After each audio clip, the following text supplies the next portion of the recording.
you very much for following my Facebook page. I've had a little psychosomatic seizure last week, and I'm very much recovered. Better than ever. Everything is fine. A lot of progress has been made in the world of politics last month. I'm talking about militarily, economically, and I'm hearing some good news and some bad news. I'll start with the not so good news. I had a little discovery while I was researching on the effects of the existence, the presence of constitutional monarchy and the welfare of nations. Given a cluster of nations with a similar sociocultural background and geographic proximity, nations that can maintain constitutional monarchy tend to do better in terms of keeping domestic peace, wealth, and welfare. So let's look at these regions where people say it's infested with war and poverty. The Middle East, Central Africa, and until recently, the Latin America. In each of these three regions, there are different nation states. I'm talking about countries. When you say countries, there's the connotation of patriotism. In political science, nation states is a less emotional unit than a country. So basically, these countries, which I'd have to check the CIA fact book for the exact names, but there is a correlation between countries that go to war and countries that have a constitutional monarch. Look at their democracy indices and their economic welfare indices and so on. Their social indices. And when I say this, I'm addressing the United States generals, the military leaders.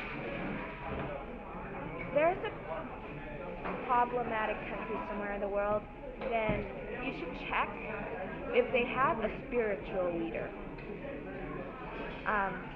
Any problem that can't be solved through modern political science can be sufficiently complemented by traditional politics. So, village leaders, religious leaders, tribal leaders, and so on. Sometimes they're men, sometimes they're women, sometimes they're older, sometimes they're younger. Yeah. So talk to those people and ask for their cooperation from within these countries. Then you will see that it'll be easier to move the heart. You can change the people from their inside, from torturing their people and bringing forward to their governments to more peaceful and less killing other people. So I'm doing this research, not a horizontal research, where one country wins over another country, but a vertical research. How we can approach each of these countries in terms of their inside politics. Every country has an internal hierarchy, the vertical. And what I've noticed is that in these Middle East region, Central Africa region, and the Latin American regions, a lot of countries with a British influence tend to be richer. Their welfare is better, people make more money, people live longer, families are happier, and unfortunately, some people call these colonialists, and they are Marxists. The Marxists are the ones that call British influence in these countries as colonialism, even though these individuals tend to do better off than other countries around the same region. So, what's colonialism? It